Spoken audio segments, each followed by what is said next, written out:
News night के प्रायोजक हैं LIC, जिंदगी के साथ भी जिंदगी के बाद भी, और बढ़िया है, शुद्ध है, MDH मिर्ची धनिया हल्दी, असली मसाले सच सच, MDH।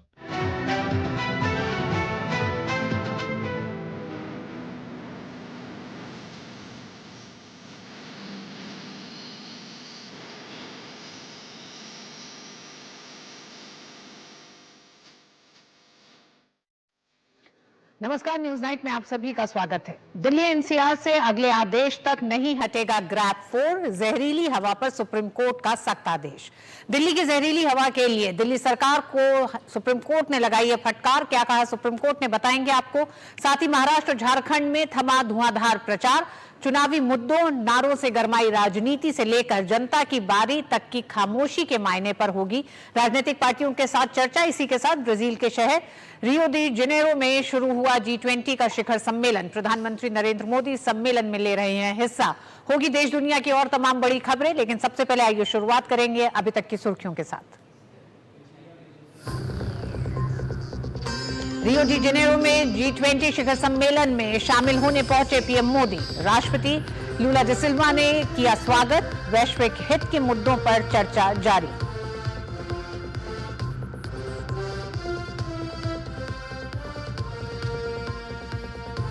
महाराष्ट्र झारखंड के सियासी घमासान के लिए थमा चुनावी प्रचार। सत्ता पाने के लिए सभी दलों ने झोंकी ताकत। 20 नवंबर को मतदान।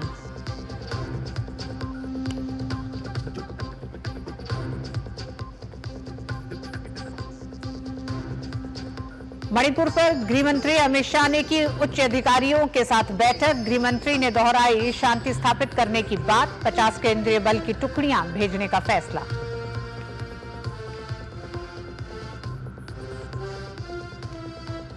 दिल्ली में खतरनाक प्रदूषण के बीच गरमाई सियासत। CM आतिशी के पंजाब की प्रशंसा को लेकर बयान पर भाजपा हमलावर। LG ने अलग अलग ऑफिस टाइमिंग लागू करने के दिए निर्देश।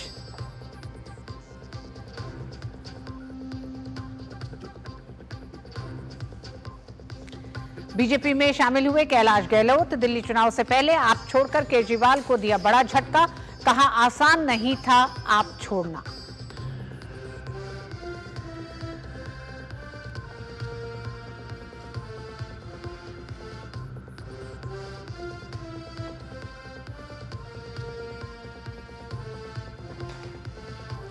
और ब्राजील के शहर रियो डी जेनेरो में आयोजित हो रहे G20 शिखर सम्मेलन में हिस्सा लेने के लिए प्रधानमंत्री नरेंद्र मोदी इस समय ब्राजील के शहर कार्यक्रम स्थल पर पहुंचे तो उनका राष्ट्रपति लूला डी सिल्वा ने स्वागत किया। भारत, ब्राजील और दक्षिण अफ्रीका के साथ G20 ट्रेनका का हिस्सा है और चल रहे G20 शिखर सम्मेलन की चर्चाओं में सक्रिय रूप से योगदान दे रहा है। शिखर सम्मेलन के दौरान प्रधानमंत्री वैश्विक महत्व के विभिन्न मुद्दों पर भारत के रुख को सामने रखेंगे और पिछले 2 वर्षों में भारत द्वारा आयोजित G20 नई दिल्ली नेताओं के घोषणा पत्र और voice of the global south शिखर सम्मेलन में परिणामों पर निर्माण करेंगे। G20 शिखर सम्मेलन के दौरान प्रधानमंत्री की कई नेताओं से मिलने की उम्मीद है। G20 शिखर सम्मेलन के दौरान प्रधानमंत्री नरेंद्र मोदी ने अमेरिका के राष्ट्रपति जो बाइडेन से मुलाकात की।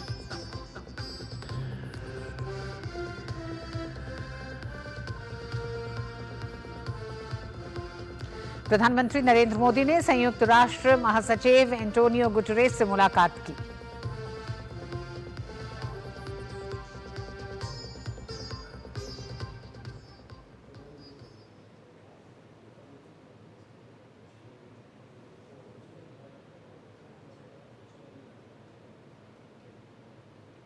प्रधानमंत्री नरेंद्र मोदी ने G20 शिखर सम्मेलन के दौरान सिंगापुर के प्रधानमंत्री लॉरेंस वोंग से मुलाकात की।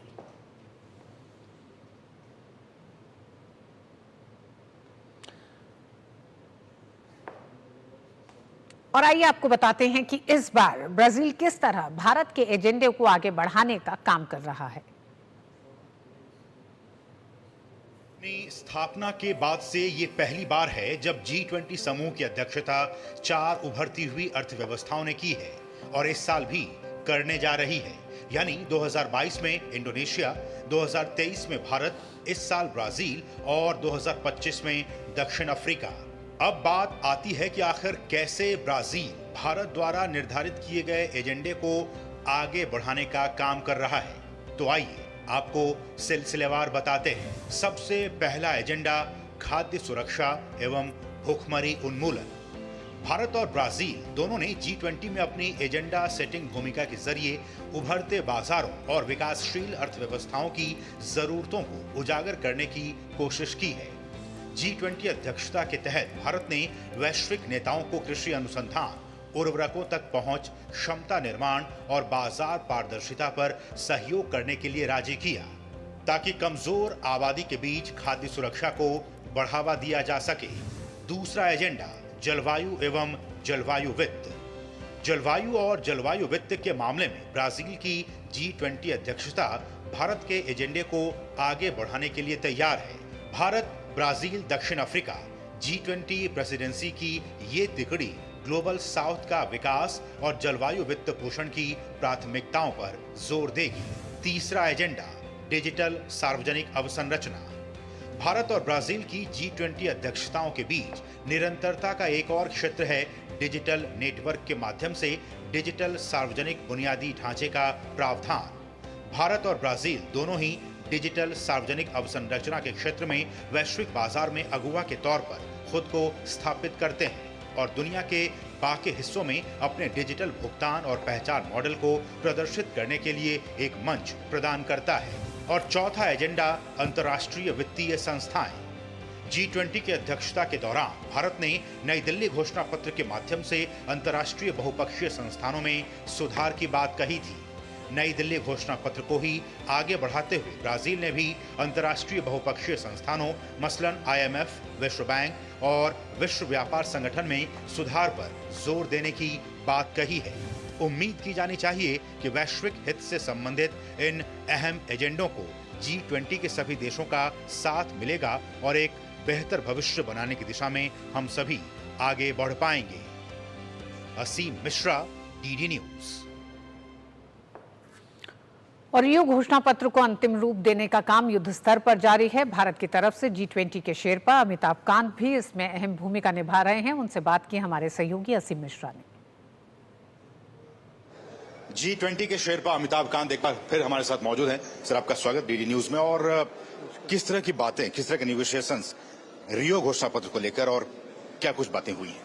अभी देखिए 36 घंटे की नॉन स्टॉप चर्चा चली है और क्लाइमेट और जियो पॉलिटिक्स कॉम्प्लेक्स इश्यूज हैं आज के संदर्भ में, और बाकी सारे इश्यूज, हंगर हो, पावर्टी हो, ग्रोथ हो, ये सारी चर्चा हो चुकी है।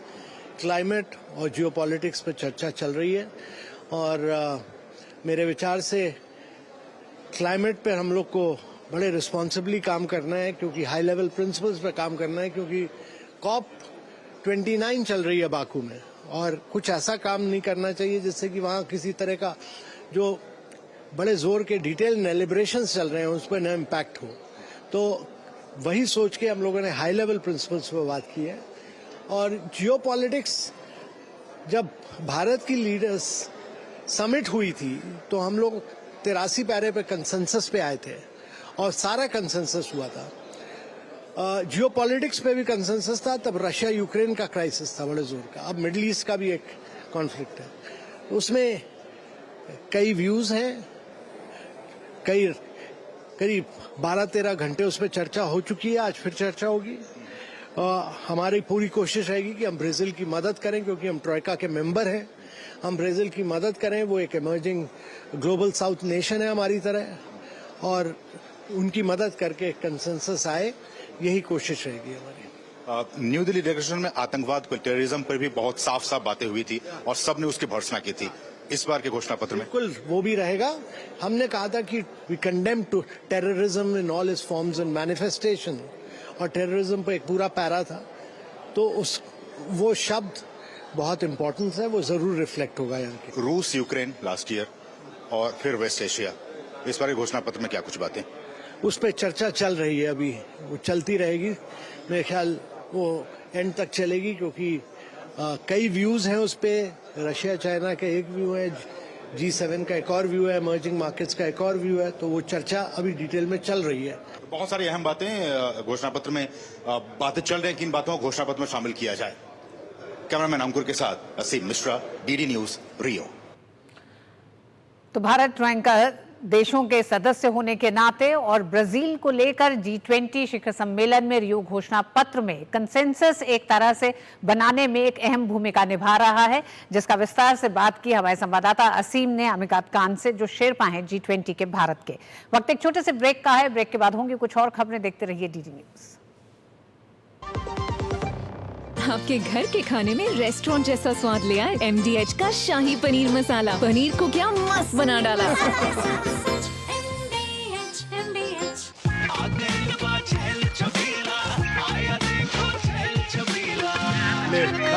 अच्छा भैया, मेरी गाय को भी अपने हाथों से चारा खिला दो। अरे खिलाई देते हैं भैया, हमारी गाय भैया।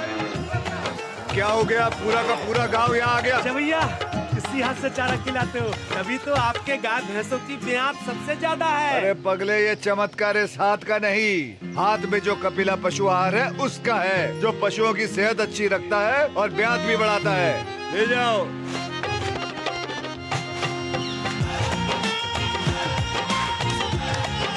कपिला, देश का नंबर 1 पशु आहार। मुथूट फाइनेंस गोल्ड ओवरड्राफ्ट, ब्याज सिर्फ उतने ही दिन का भरिए जितने दिन पैसे इस्तेमाल कीजिए। आज ही कॉल कीजिए 1-800-313-1212। NTPC Green Energy Limited, a wholly owned subsidiary of NTPC Limited, a Maharatna CPSE, strategically focused on developing a portfolio of utility-scale renewable energy projects, launches an initial public offering of equity shares of face value of ₹10 each through the book building process with a price band of ₹102 to ₹108 per equity share. Bid issue opens Tuesday, November 19. Closes on Friday, November 22nd, 2024. For risk factors and more details, please refer to the RHP available on the websites of SEBI, BRLMs, stock exchanges and the company.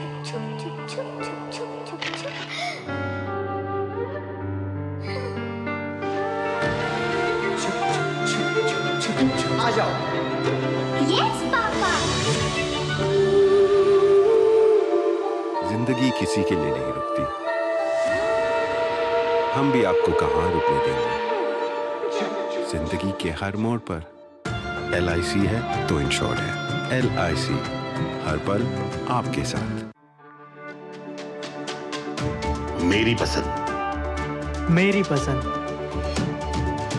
मेरी पसंद, मेरी पसंद, हमारी पसंद, हम सबकी पसंद। मजबूत देश का मजबूत सरिया हो गया स्टील। गोल्डी मसाले के 100 ग्राम के स्पेशल पैक्स में फ्रेशनेस लॉक है। ऐसे गोल्डी मसाले जहां जाएं रिश्ते बनाएं।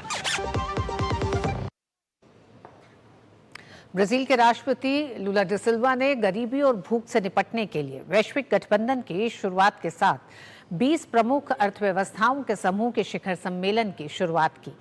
राष्ट्रपति लूला ने कहा कि जलवायु परिवर्तन के विनाशकारी प्रभाव दुनिया भर में देखे जा सकते हैं।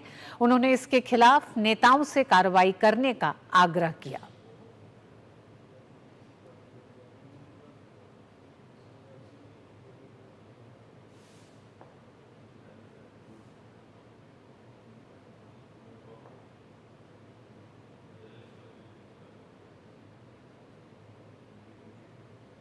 तो G20 में, ब्राजील में G20 शिखर सम्मेलन जारी है, उससे जुड़ी खबरें आप तक लेके आएंगे, लेकिन उससे पहले आइए रुक करेंगे सीधे चुनावी राज्यों का। महाराष्ट्र और झारखंड में आज शाम चुनाव प्रचार थम गया है। झारखंड में 13 नवंबर को पहले चरण का चुनाव हो चुका है। दूसरे चरण में 20 नवंबर को 38 सीटों पर वोट डाले जाएंगे। तो वहीं महाराष्ट्र में 288 विधानसभा सीटों पर 20 तारीख को ही मतदान होगा।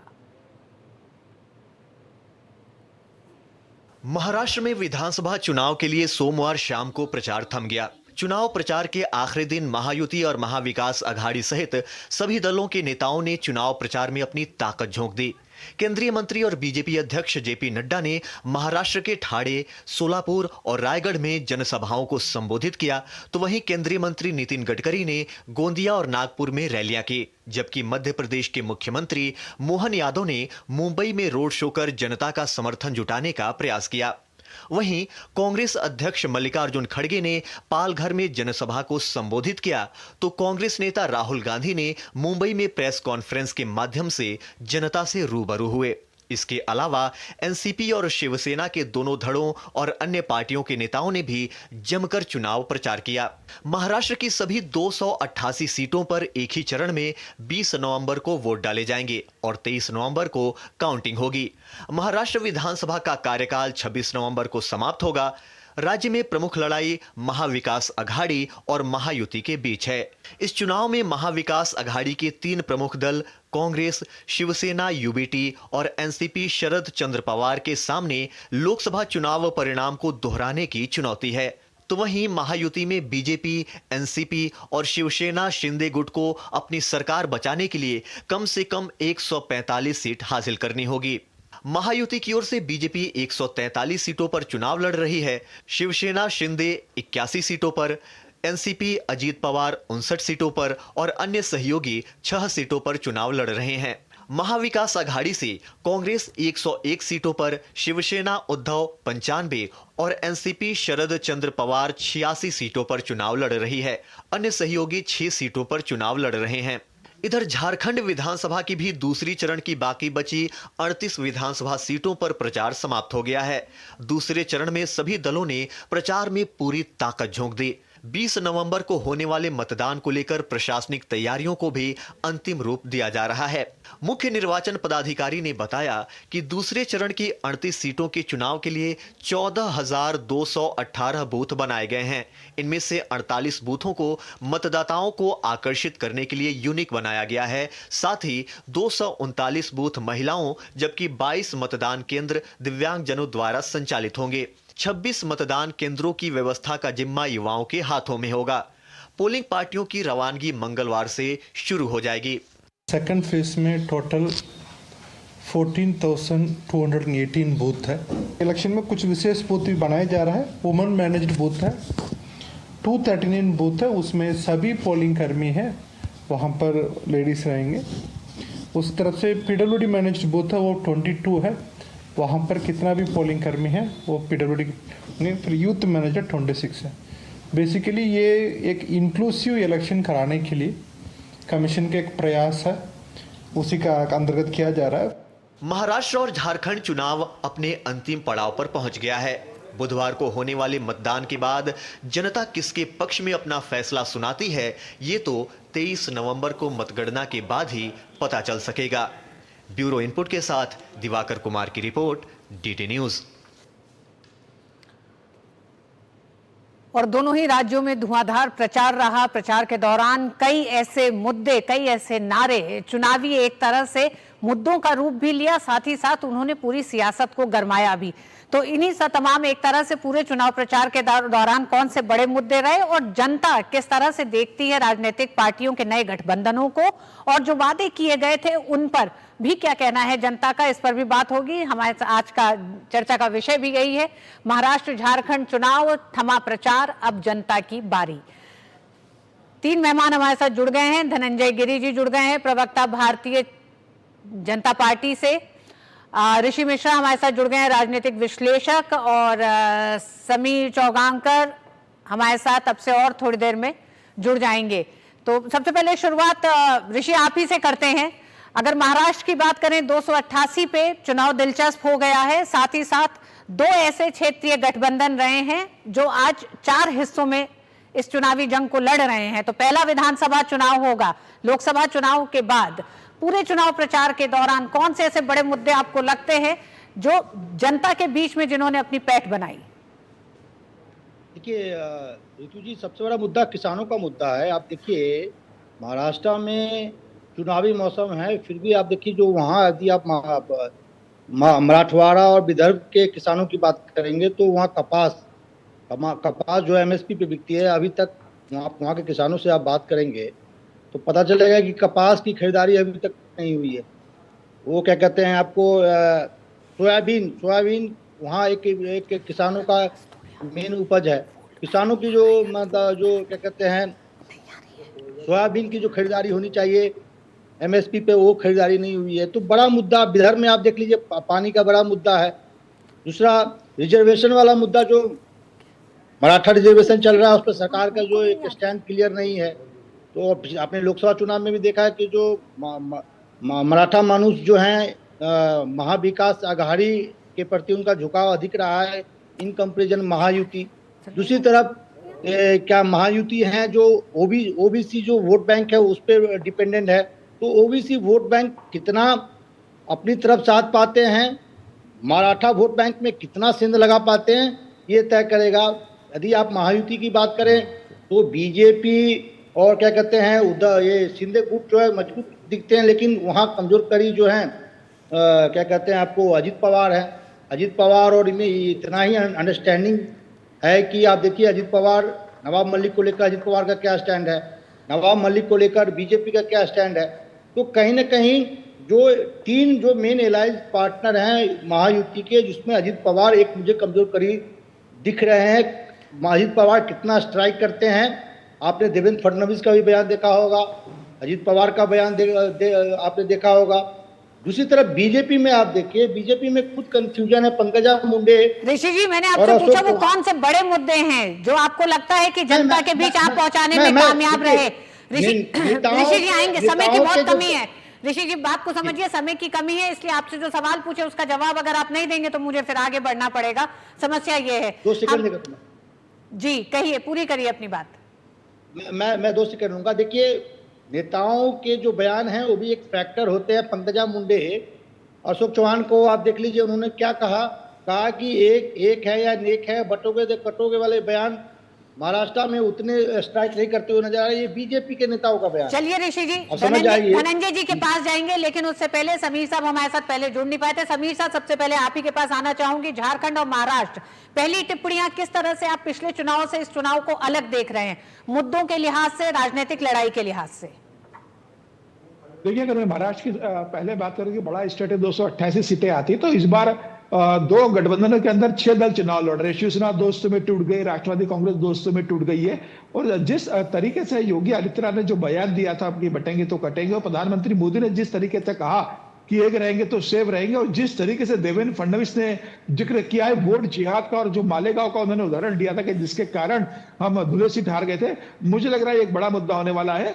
राहुल गांधी ने जिस तरीके से, राहुल गांधी को अगर लगता था कि अब ऋषि जी बता रहे कि किसानों की मामला है, राहुल गांधी ने पूरे चुनाव प्रचार अभियान में कहीं किसानों को जिक्र नहीं किया। राहुल गांधी को सोते उठते जागते सिर्फ या तो राष्ट्रीय स्वयं संघ दिखता है या अडानी दिखते हैं। आज भी जब उन्होंने पत्रकार वार्ता ली तो एक अडानी और मोदी जी का पोस्टर उन्होंने दिखाया, न किसानों की बात की न किसी और मुद्दे की उन्होंने बात की कि वो कैसे करेंगे। धारावी के मामले पर जरूर आप देखिए, और अगर राहुल गांधी साहब अगर पूछेंगे कि आपका स्टैंड क्या सावरकर लेकर क्या, तो राहुल गांधी उद्धव ठाकरे का साथ नहीं देंगे। शरद पवार से पूछेंगे कि धारावी को लेकर क्या है, तो वो उद्धव ठाकरे और राहुल गांधी का साथ नहीं देंगे। तो मुझे लगता है कि भारतीय जनता पार्टी ने बहुत एक अच्छा चुनाव प्रचार किया है, चुनाव लड़ा है। भारतीय जनता पार्टी महाविकास आघाड़ी से भारी दिख रही है, और महायुति महाराष्ट्र में भारी दिखेगी। जहां तक झारखंड की स्थिति है, झारखंड में 2019 झारखंड की बात करेंगे समीर जी झारखंड की बात करेंगे, उससे पहले महाराष्ट्र पर टिप्पणी ले लूं मैं धनंजय जी से। धनंजय जी, दोनों ही गठबंधन के लिए बड़ी चुनौती देखी जा रही है, क्योंकि ये पहला विधानसभा चुनाव होने जा रहा है। एनसीपी 2 फाड़ हुए और शिवसेना 2 फाड़ हुए। उसके बाद अब असल एनसीपी, असल शिवसेना जनता तय करेगी अपने लिहाज से। लेकिन अगर लोकसभा चुनाव की बात करें तो भारतीय जनता पार्टी के नतीजों को देखते हुए क्या आपको लगता है इस चुनौती में कौन सा गठबंधन ज्यादा एक तरह से खामियाजा भुगतेगा इस 2 हिस्सों का? देखिए तुझे सर झुकाना पड़ता है जनता के कदमों में, सियासत में ही हाथ सरदारी नहीं आती। हम जनता के कदमों में सर झुकाकर अपने किए गए वादे और कामों के साथ कह रहे हैं कि जनता हमें आशीर्वाद देगी और भर भर के वोट दे रही है। भारतीय जनता पार्टी और भारत की जनता का आपस में अलायंस है। भारतीय जनता, भारतीय संस्कृति को जो जागृत किया जा रहा है, और राष्ट्र से महाराष्ट्र राष्ट्र को कई बार दिशा दे चुका है। हमें राष्ट्र और महाराष्ट्र दोनों की चिंता है। हमारी दूरी सिर्फ धृतराष्ट्र से है, और जो धृतराष्ट्र इस राष्ट्र में बस रहे हैं उनके साथ क्या हो रहा है वो लगातार सतत जनता देख रही है। आप देखिए, राष्ट्रवादी कांग्रेस पार्टी जो कांग्रेस को राष्ट्रवादी मानती ही नहीं थी, आज वो कांग्रेस के साथ अलायंस में है।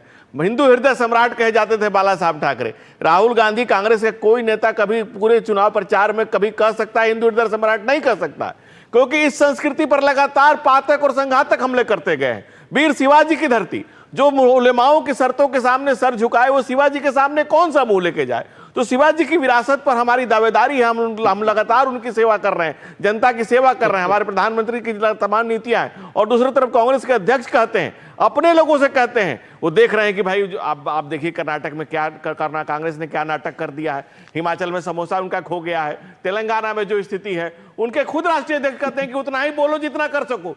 खटाखट बाबा को बता रहे हैं खटाखट का काम बंद करो। और दूसरी बात आप देख रहे हैं कि किस तरह से भाई मल्लिकार्जुन तो भगवान शंकर का नाम है, भगवान शिव के गले में खुद नाग लिपटा होता है, लेकिन जिसको हिंदू संस्कृति की इतनी समझ नहीं है, जिसकी जबान से जहर निकल रहा है, ऐसा व्यक्ति क्षमा सोबती उस भुजंग को जिसके पास गरल हो। आप बताइए किस तरह की भाषा बोली जा रही है, कितना जहर है, कितनी हार की हराहट है, कितनी हताशा है कांग्रेस में कि राष्ट्रीय अध्यक्ष के शब्दों में दिख रही है। इस पूरे चुनाव में, महाराष्ट्र के चुनाव, झारखंड के चुनाव में और विशेषकर महाराष्ट्र में हमने जिस तरह से देखा है कि नेताओं की जबान बिगड़ती चली गई है, साथ ही साथ महिलाओं की अस्मिता को लेकर कई ऐसी टिप्पणियां की गई हैं। समीर साहब, क्या चुनाव में राजनीतिक वादे होते हैं, दावे होते हैं, लेकिन इससे इतर ये जो तमाम घटनाएं रही महाराष्ट्र चुनाव में, जिस तरह से महिलाओं को लेकर भद्दी टिप्पणियां की गई हैं, ये कितना जनता के बीच, एक जनता के एक तरह से भावनाओं को छूता है और एक बड़ा मुद्दा जनता के बीच बनता है? देखिए, निश्चित रूप से वैचारिक मतभेद अपने ही होते हैं। जब दो राजनीतिक दल चुनाव लड़ते हैं तो आपस में आरोप प्रत्यारोप लगाते हैं, लेकिन एक गरिमापूर्ण चुनाव लड़ा जाना चाहिए। महिलाओं के साथ किसी भी तरह की ऐसी टिप्पणी जिससे पार्टी को भी शर्मसार होना पड़े और उम्मीदवार को भी शर्मसार होकर बाद में माफी मांगना पड़े, बचना चाहिए। आप देखिए जिस तरीके से साइना एनसी पर जिस तरीके का जिक्र किया गया था उद्धव ठाकरे के पार्टी के सांसद द्वारा, और बाद में उन्होंने उसके लिए माफी मांगी। उद्धव ठाकरे, आदित्य ठाकरे उसके लिए तैयार नहीं थे, बाद में जब सांसद ने माफी मांगी तो मुझे लगा इस तरह से बचना चाहिए। और आज मल्लिकार्जुन खड़गे इतने सीनियर लीडर है, आज वो जिस तरीके की भाषा का जिक्र कर रहे थे कि संघ और भारतीय जनता पार्टी जहरीले सांप है, इनको कुचल देना चाहिए, इस तरह की भाषा मल्लिकार्जुन खड़गे को शोभा नहीं देती है। मुझे लग रहा है महिलाओं का सम्मान भी बना रहना चाहिए, महिलाओं के खिलाफ अभद्र टिप्पणी किसी भी राजनीतिक दल के स्वीकार नहीं होना चाहिए। मुझे लगता है खासतौर से कांग्रेस, उद्धव बाला साहब ठाकरे की पार्टी को विशेष ध्यान रखना चाहिए कि जिस तरीके से महाराष्ट्र के चुनाव में, और आप अगर झारखंड का चुनाव देखेंगे तो झारखंड के चुनाव में सीता सोरेन पर जिस तरीके से हमला किया गया है, मुझे लगता है वो बेहद शर्मिंदगी वाली बात रही है। खासतौर से महाविकास आघाड़ी ने और इंडिया गठबंधन ने जिस तरीके से झारखंड के अंदर महिला को अपमानित करने का काम किया है, मुझे लग रहा है वो झारखंड की और महाराष्ट्र की जनता देख रहेगी और चुनाव में इसका सबक दोनों दलों को सिखाएगी। ऋषि जी, झारखंड के पूरे चुनाव प्रचार के दौरान हमने देखा दो बड़े मुद्दे जो सामने आ रहे हैं, उसमें एक बांग्लादेशी घुसपैठिए हैं या घुसपैठ कहें, और आदिवासी अस्मिता, ये एक बड़ा मुद्दा बनता दिखता है। क्या आपका गठबंधन ये मानता है कि ये दोनों ही मुद्दे एक बड़े मुद्दे इस पूरे चुनाव में रहे हैं? देखिए, यहाँ तक आदिवासियों की बात है, रितु जी आप विद्वान एंकर हैं, पत्रकार हैं, वहाँ आदिवासियों की रिजर्वेशन की जो सीमा है 26 से 28% बढ़ाने की बात वहाँ की राज्य सरकार ने की थी और विधानसभा में इसको पास करके केंद्र सरकार के पास भेजा गया हुआ है।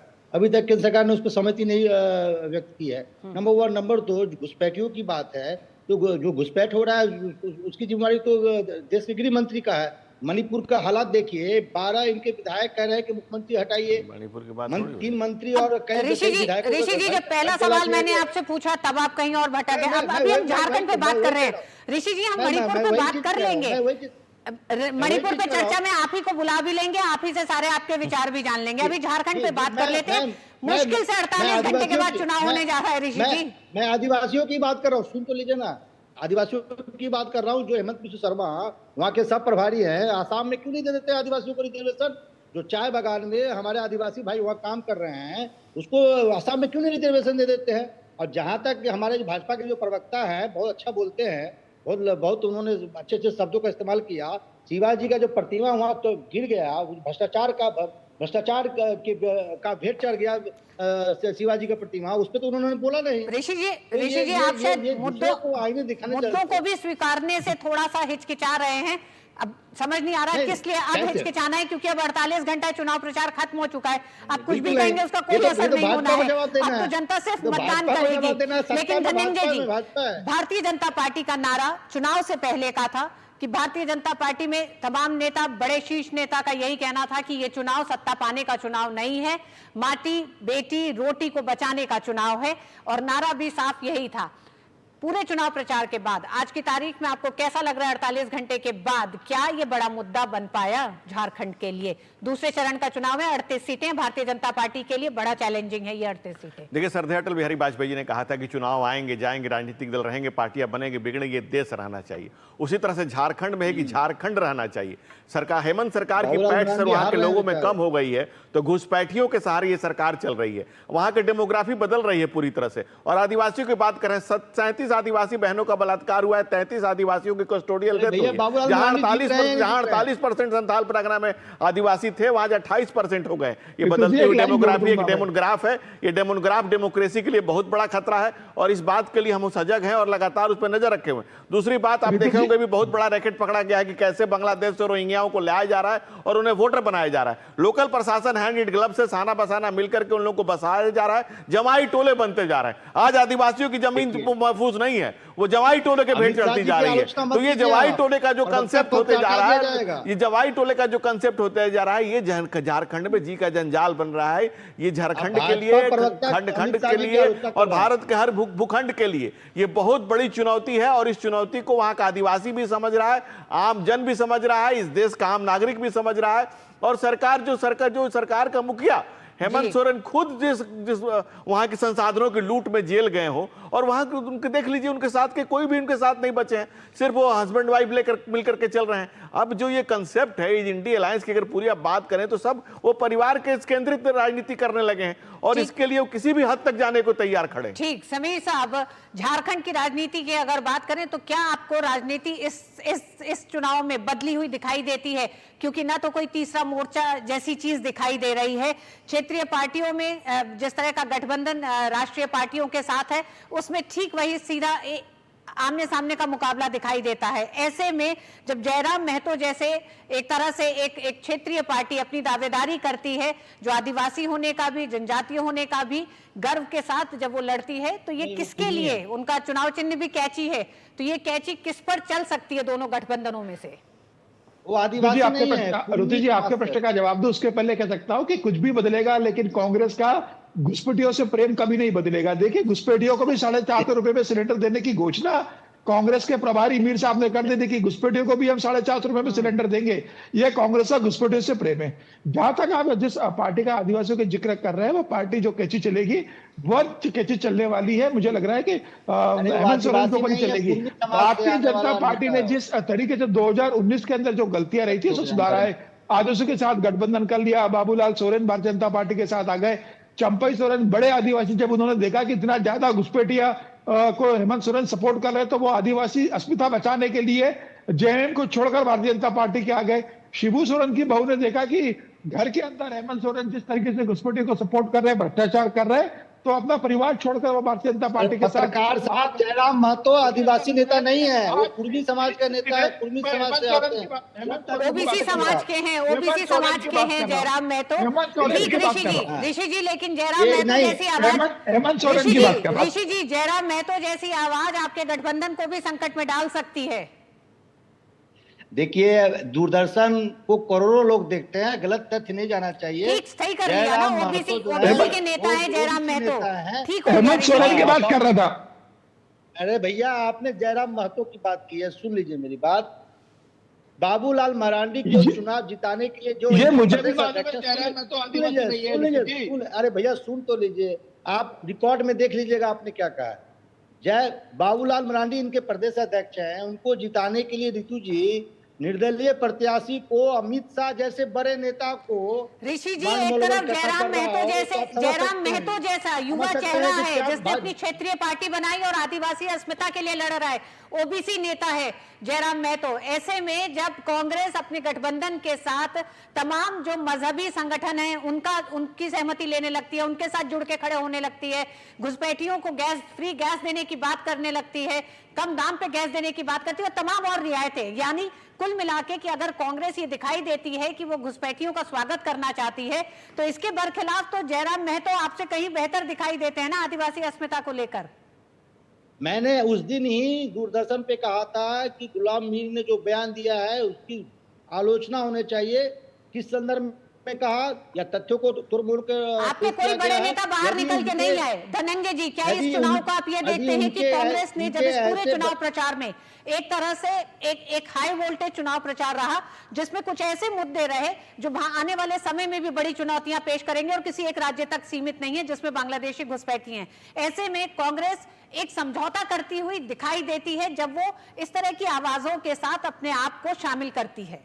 देखिए तो जी, चुनाव शुरू भी हुए हैं और ख़त्म भी हो जाएंगे, सरकारें बन भी जाएंगी, लेकिन जो राष्ट्र और महाराष्ट्र में कांग्रेस कर रही है, राजनीति की रेस से बाहर हो चुकी कांग्रेस आज जिस तरह से राष्ट्र विरोधी तत्वों के साथ हाथ मिला रही है और एक तरह से महाराष्ट्र में आप देखें तो उलेमाओं की शर्तों के सामने सर झुका रही है, आंशिक रूप से इस्लामीकरण करने की तैयारी जो उलेमाओं ने की है कि आप आतंकवादी हो, अपराधी हो, कोई हो, उसको जेल से छोड़िए, और जितनी उनकी शर्तें हैं सोशल मीडिया में चल रहा है उनके शर्तों के सामने सर झुका रही है। झारखंड में जिस तरह से कांग्रेस का जो चाल चरित्र और चेहरा है, जिस ढंग से हेमंत सोरेन हो या कांग्रेस हो, वो घुसपैठियों के सहारे ही अपनी सत्ता में पैठ बनाने की कोशिश कर रही है, क्योंकि इस देश का आम जनमानस, आदिवासी हो चाहे महाराष्ट्र की महान जनता हो, सबने कांग्रेस के कल्चर को पहचान लिया। चुनाव प्रचार थम चुका है, अब बारी जनता की है और जनता की खामोशी भी ये बताती है कि जिस तरह से इतना धुआंधार प्रचार रहा है उसमें कई बड़े नारे रहे हैं।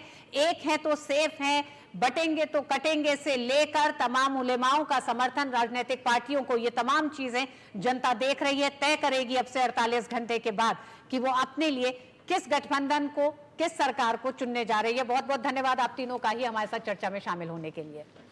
वक्त एक छोटे से ब्रेक का है। ब्रेक के दूसरी ओर आगे देखेंगे पराली प्रदूषण से गरमाई दिल्ली की राजनीति।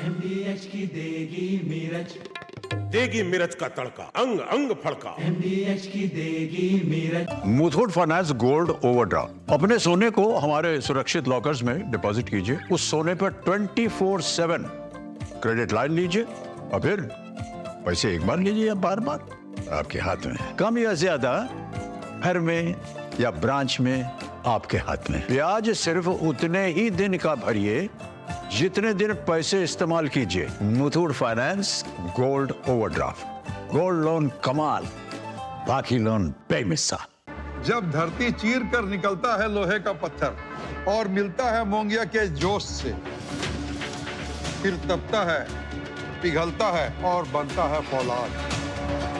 अब होता है सरिया सारी खूबियों के साथ। मोंगिया स्टील, मजबूत देश का मजबूत सरिया।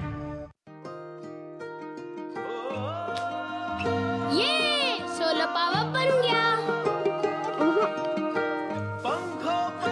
फ्यूचर बन गया। क्या चल रहा है बेबी?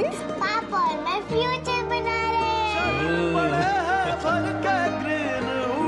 फ्यूचर ही तो बना रहे हैं, हर ओर डिकार्बोनाइजेशन बढ़ा के और सालों से प्रोड्यूस होते वॉट्स में ग्रीन मिला के। NTPC green, a wholly owned subsidiary of NTPC limited, brightening India's tomorrow with green watts.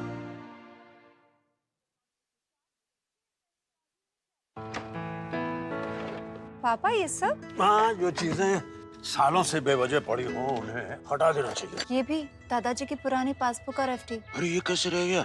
पैसे गए? नहीं, उपाय है। बैंक खाते को संचालित करते रहना चाहिए, वरना खाता इनऑपरेटिव हो जाता है। ऐसे में बैंक से संपर्क करें, खाता सक्रिय करवाएं और आपकी रकम जो है उसे ब्याज समेत क्लेम करें। दादू ये आरबीआई कहता है जानकार बनिए, सतर्क रहिए। सही कह रहा है। MDH का किचन किंग किचन में हो तो हम सब कुछ बना सकते हैं। बैंगन का भरता, आलू गोभी, भिंडी मसाला और भी बहुत कुछ। MDH। गृह मंत्री अमित शाह ने मणिपुर मामले में उच्च अधिकारियों के साथ बैठक की, राज्य में शांति स्थापित करने की बात कही। साथ ही गृह मंत्रालय 50 अतिरिक्त अर्धसैनिक बलों की कंपनियां मणिपुर में तैनात करेगा। इससे पहले गृह मंत्रालय द्वारा आदेश के बाद NIA एजेंसी ने मणिपुर पुलिस से ये मामले अपने हाथ में ले लिए हैं। एजेंसी ने मणिपुर में हुई हिंसा से जुड़े 3 मामलों को अपने हाथ में ले लिया। दिल्ली में खतरनाक स्तर तक पहुंच चुके प्रदूषण पर सुप्रीम कोर्ट में हुई सुनवाई। दिल्ली की जहरीली होती हवा पर दिल्ली सरकार को ग्रेडेड रिस्पांस एक्शन प्लान यानी ग्रैप के स्टेज 4 को लागू करने में देरी पर दिल्ली सरकार को कटघरे में खड़ा किया है। कोर्ट ने शीर्ष अदालत ने सवाल उठाया कि प्रदूषण के इतने खतरनाक स्तर पर पहुंचने के बाद भी सरकार कैसे जोखिम उठा सकती है। कोर्ट ने जहां एक तरफ दिल्ली सरकार से कई सख्त सवाल किए तो दूसरी तरफ एनसीआर के राज्यों को भी निर्देश दिया कि वो ये सुनिश्चित करें कि ग्रैप 4 के प्रतिबंधों को लागू करने में कोई ढिलाई न हो। मामले की अगली सुनवाई 22 नवंबर को होगी।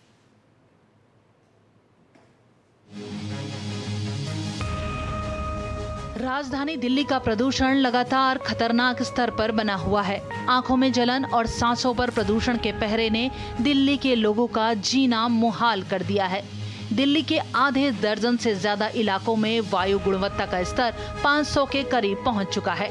वहीं बढ़ते AQI के बीच सुप्रीम कोर्ट ने ग्रैप 3 लागू करने में देरी को लेकर गुणवत्ता प्रबंधन आयोग को जमकर लताड़ लगाई है। कोर्ट ने ग्रैप 3 लागू करने के लिए देरी को लेकर आयोग से सवाल पूछा है। कोर्ट ने साफ किया कि अगर AQI सुधरता भी है तो बिना कोर्ट के आदेश के ग्रैप 4 नहीं हटेगा। प्रदूषण के कारण एक ओर जहां दिल्ली के लोग स्वास्थ्य संबंधी परेशानियों से जूझ रहे हैं तो वहीं दूसरी ओर दिल्ली की मुख्यमंत्री आतिशी पराली के मुद्दे पर पंजाब सरकार की तारीफों के पुल बांधने में व्यस्त नजर आई और अपनी नाकामी का ठीकरा केंद्र सरकार पर फोड़ती दिखी। छोटे छोटे बच्चों को सांस लेने के लिए स्टेरॉइड्स की जरूरत पड़ रही है, इनहेलर की जरूरत पड़ रही है, क्योंकि देश भर में पराली जल रही है। पराली जलाना पिछले 6-7 साल से देश भर में बढ़ता जा रहा है। गैस चैम्बर बनी दिल्ली को लेकर राज्यसभा सांसद स्वाति मालीवाल ने भी दिल्ली की मुख्यमंत्री को आड़े हाथों लिया है। स्वाति मालीवाल ने सोशल मीडिया प्लेटफॉर्म X पर लिखा कि दिल्ली में सांस लेना मुश्किल हो चुका है। दिल्ली पूरी तरह गैस चैम्बर बन चुकी है। जगह जगह पर कूड़े को जलाया जा रहा है। न पराली जलनी बंद हुई है, आंकड़े छिपाए जा रहे हैं।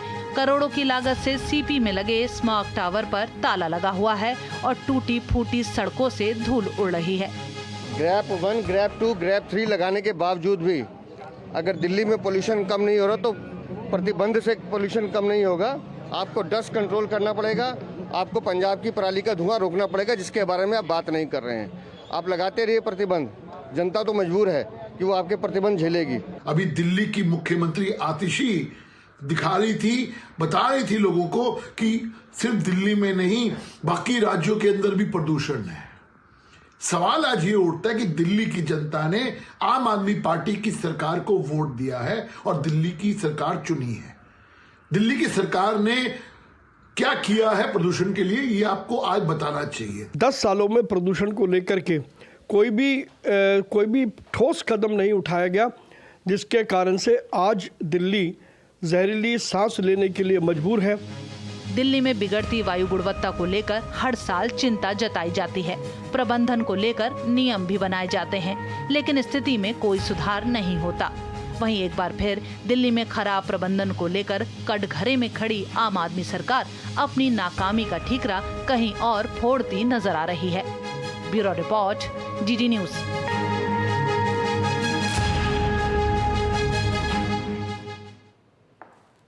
और दिल्ली में लगातार बढ़ते प्रदूषण को नियंत्रित करने के लिए ग्रैप का चौथा चरण लागू है। इसी को देखते हुए दिल्ली उपराज्यपाल विनय कुमार सक्सेना ने कार्यालयों को अलग अलग समय पर खोलने के आदेश दिए हैं।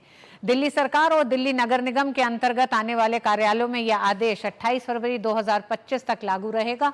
दिल्ली नगर निगम के अंतर्गत आने वाले कार्यालय का समय सुबह 8:30 बजे से शाम 5 बजे तक है। वहीं दिल्ली सरकार के अंतर्गत आने वाले कार्यालयों का समय सुबह 10 बजे से शाम 6:30 बजे तक का कर दिया गया है। दिल्ली के उपराज्यपाल विनय कुमार सक्सेना द्वारा द्वारका सेक्टर 6 और 7 में एंटी स्मॉग मिस्टिंग ड्राइव चलाया जाएगा। इस दौरान दिल्ली के उपराज्यपाल ने कहा कि DDA द्वारा लगाया गया एंटी स्मॉग सिस्टम एक सफल प्रयोग है। साथ ही कहा कि इससे क्षेत्र में 20 से 26% प्रदूषण कम हुआ है। एंटी स्मॉग मिस्ट सिस्टम को यहाँ पर लगाया गया है। द्वारका के अंदर करीब 550 मीटर में इसको लगाया है और इलेक्ट्रिक पोल्स के ऊपर लगाया गया है। और आप देख रहे हैं जैसा कि पीछे ये एक मिस्ट को जो है हवा में फैला रहा है, जिससे जो इतना स्मॉग है वो उसको कैच कर लेता है। तो अभी तक 3-4 दिनों में जो टेस्टिंग हुई है, जो मुझे बताया गया कि करीब 20 से 26% पोल्यूशन यहाँ पर कम हुआ है। अभी सिर्फ ये 550 मीटर का पैच है। अब हम इसको जो है करीब 4 जगह और रेप्लिकेट करने वाले हैं, और मुझे यकीन है कि धीरे धीरे अगर पूरे दिल्ली के अंदर इस तरीके के सिस्टम को लगाने का प्रयास किया गया तो शायद दिल्ली के पोल्यूशन में बहुत फर्क आ सकता है। और पिछले 10 साल में दिल्ली सरकार ने वायु प्रदूषण को लेकर कई ऐसे बड़े वादे करे। जब केजरीवाल मुख्यमंत्री थे उस दौरान भी केजरीवाल ने कई ऐसे बड़े वादे किए हैं। देखते हैं आइए किस तरह से सरकार ने जो वादे किए दिल्ली सरकार ने वो कहां उतरते हैं, क्योंकि आज की तारीख में दावे कई किए जा रहे हैं। आपने भी देखा होगा तमाम बसों के पीछे जो पोस्टर हैं कि प्रदूषण को कम किया गया। हालांकि ये कहा जाता रहा है अरविंद केजरीवाल की तरफ से कि 25% प्रदूषण कम किया गया है। आइए देखते हैं किस तरह से दिल्ली सरकार के दावे रहे। केजरीवाल बड़े बड़े होर्डिंग लगाकर कर रहे हैं दावे। ये लगातार हमने देखा है कि किस तरह से दिल्ली में चल रही डीटीसी बसों के पीछे हम देखते थे कि इस तरह के पोस्टर दिखाई देते थे कि प्रदूषण पर काम हो रहा है, प्रदूषण अब धीरे धीरे कम हो रहा है, 25% प्रदूषण कम किया गया है दिल्ली में। लेकिन दिल्ली की मौजूदा स्थिति ऐसी है कि आज की तारीख में स्कूलों को बंद कर दिया गया है दिल्ली में, दफ्तरों के समय बदले जा रहे हैं क्योंकि लोग इस समय इस जहरीली हवा से पीड़ित है। दिल्ली सरकार का दावा था कि 10,000 सिविल डिफेंस वॉलेंटियर्स की नियुक्ति का प्रस्ताव दिया था अरविंद केजरीवाल ने जिस समय वो मुख्यमंत्री थे, और ये वॉलेंटियर्स प्रदूषण पर काबू करने की प्लानिंग पर काम करने वाले थे। लेकिन हालत क्या है इतने सालों में, आज भी जो नियुक्ति होनी थी वॉलेंटियर्स की वो अधर में ही लटकी हुई है। ऐसे ही कुछ और बड़े दावे हैं जो दिल्ली सरकार लगातार करती रही है प्रदूषण को कम करने के लिए। आइए देखते हैं उनको। ये तो वो दावे हैं जो एक तरह से लगातार जिन पर चुनाव लड़े गए हैं। चुनाव दर चुनाव अरविंद केजरीवाल ने इस बात का जिक्र करा। दिल्ली मॉडल की बात करते हैं अरविंद केजरीवाल। 30 सितंबर 2022 को 15 सूत्री शीतकालीन कार्य योजना की घोषणा की गई थी, क्योंकि ये वही मौसम है सर्दियों का जब दिल्ली का मौसम, दिल्ली की वायु गुणवत्ता सबसे ज्यादा खराब होती है। उसके कुछ कारण पराली जलने के भी हैं, चाहे वो पंजाब से पराली जल रही हो, देश के अलग हिस्सों में हो, वो भी एक बड़ा मसला है, लेकिन उस पर भी काम नहीं किया गया है। वहीं दिसंबर 2024 में प्रदूषण कम करने के लिए 14 बिंदु दिशा निर्देश बनाए गए थे। बताते हैं ये दिशा निर्देश क्या है, क्या इन पर कुछ काम किया गया है। निर्माण स्थलों के चारों ओर ऊंची दीवारें लगाना, इसी के साथ हरे रंग के जाल का उपयोग करना, जहां पे भी निर्माणाधीन, जहां पे भी काम हो रहा है कंस्ट्रक्शन का, वहां एंटी स्मॉग गन लगाना। ये कुछ ऐसे वादे किए गए थे। ये 15 सूत्री कार्यक्रम जो थे उसके तहत थे। धूल वाले क्षेत्रों पे पानी का छिड़काव ये लगातार करने की जरूरत है, या फिर इस मौसम के आने से पहले मलबे को ढकना शामिल था। तो ये तमाम कुछ ऐसे एक तरह से ये 15 सूत्री कार्य योजना थी जिसमें इन कामों को करना था इस मौसम के आने से पहले, ताकि प्रदूषण से बचा जा सके। लेकिन इन दावों का सच क्या है, इनमें से किसी का भी पालन पूरे तरीके से नहीं हुआ है। और यही कारण है कि दिल्ली आज जिस स्थिति में, जिस बुरी हालत में दिल्ली की हवा है, कूड़े जलाने पर नहीं लगा सकी है अभी तक रोक। दिल्ली सरकार ने इसका वादा चुनाव में भी किया है, चुनाव से इतर भी कई तरह के प्लान बनाए गए हैं, लेकिन उस पर अभी तक अमल नहीं हुआ। धूल उड़ने से रोकने के नहीं हुए हैं पूरे इंतजाम। एंटी स्मॉग गन पूरी क्षमता से नहीं कर रहे हैं काम। आप जगह जगह देख सकते हैं, कनॉट प्लेस में जाके देख सकते हैं किस तरह से ये तमाम वो वादे रहे हैं, और ये सारे वो दिशा निर्देश हैं जिनको लेकर चलने की जरूरत थी। अगर इन पर काम होता, अगर एंटी स्मॉग गन पर काम किया जाता तो कुछ हद तक चीजों को कम किया जा सकता था, संकट को कम किया जा सकता था। तो ये तमाम वो वादे रहे जिनका एक तरह से हवाला आम आदमी पार्टी सरकार लगातार देती रही है। और आज भी जिस तरह से आतिशी ने कहा कि पराली जलाने का जो पूरा मसला है, उन्होंने पंजाब से पल्ला झाड़ते हुए कहा कि देश के तमाम हिस्सों में लगातार जो पराली जल रही है वो एक बड़ा कारण है दिल्ली की खराब होती हवा। वक्त एक छोटे से ब्रेक का है, ब्रेक के बाद देखेंगे आपका साथ छोड़ा आपके ही बड़े मंत्री ने, आपके अपने साथ छोड़ने को है मजबूर।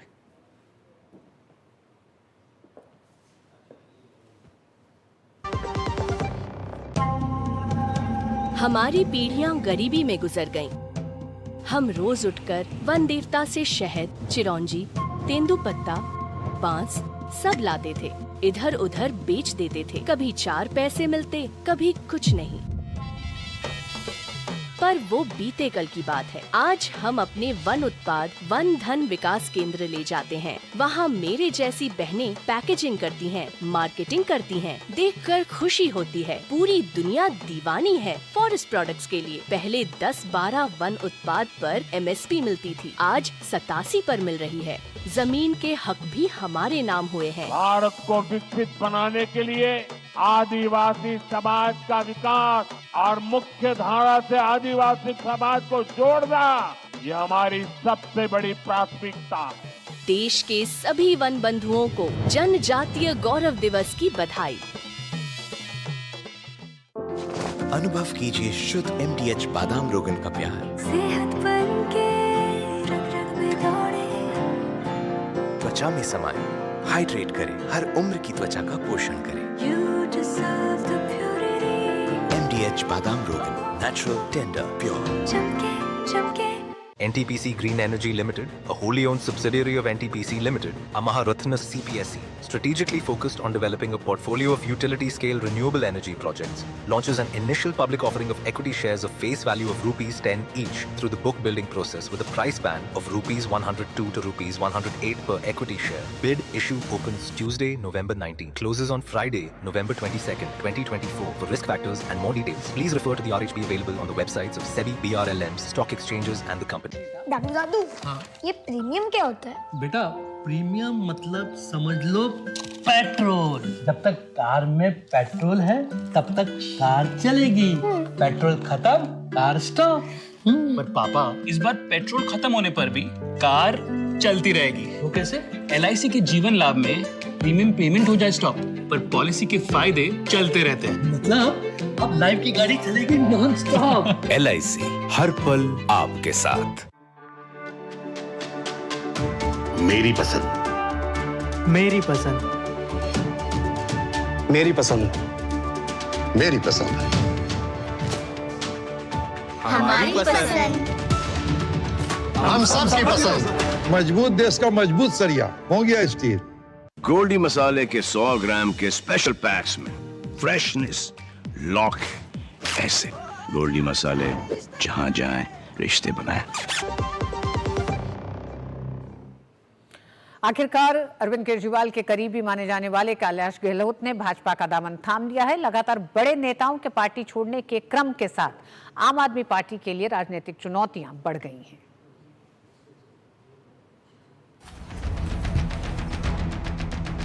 मैंने आज तक किसी के दबाव में आके कोई काम नहीं किया। फ्री हैं जहां मर्जी जो मुझे स्वागत कर सकते। अरविंद केजरीवाल के सबसे करीबी नेताओं, दिल्ली सरकार के ताकतवर मंत्रियों में शामिल रहे अशोक गहलोत ने आखिरकार बीजेपी का दामन थाम ही लिया है।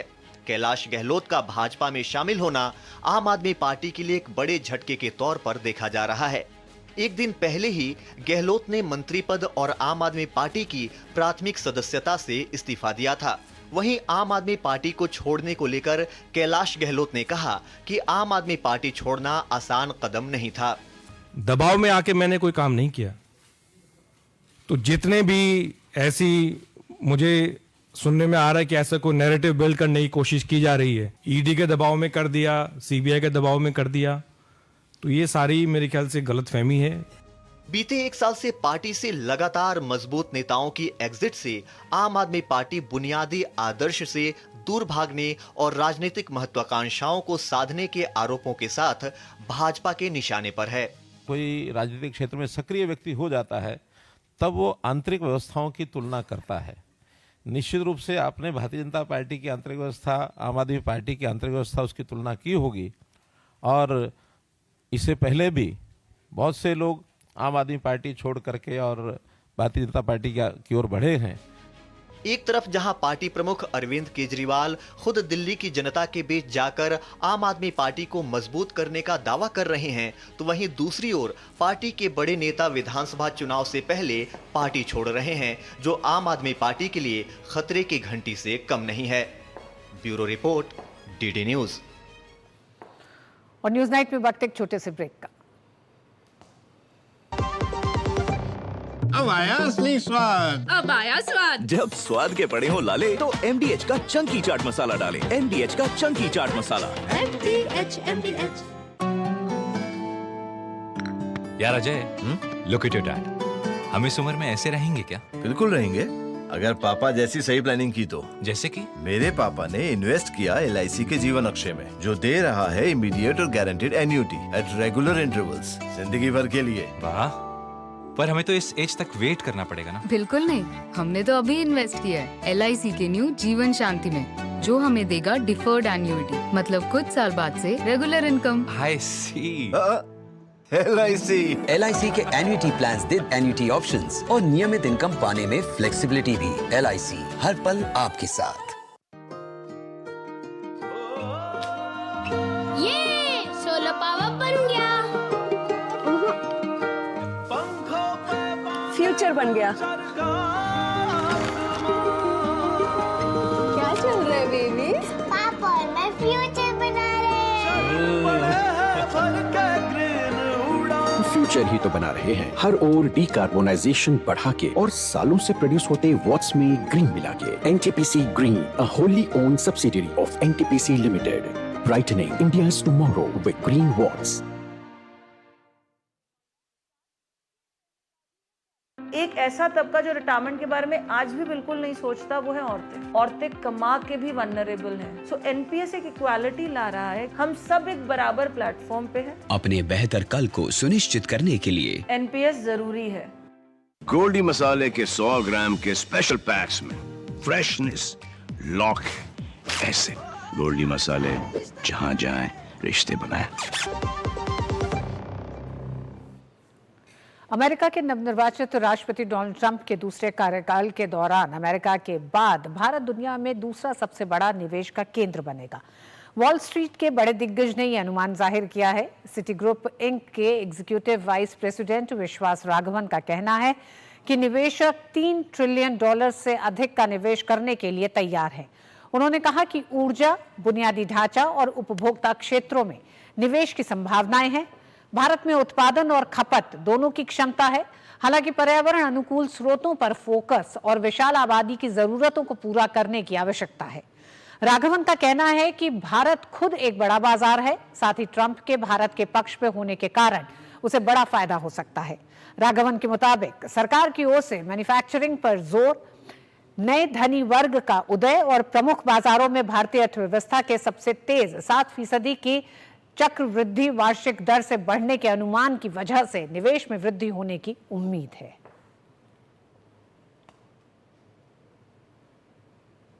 और न्यूज नाइट में आज बस इतना ही। पूरी टीम को दीजिए अनुमति। नमस्कार।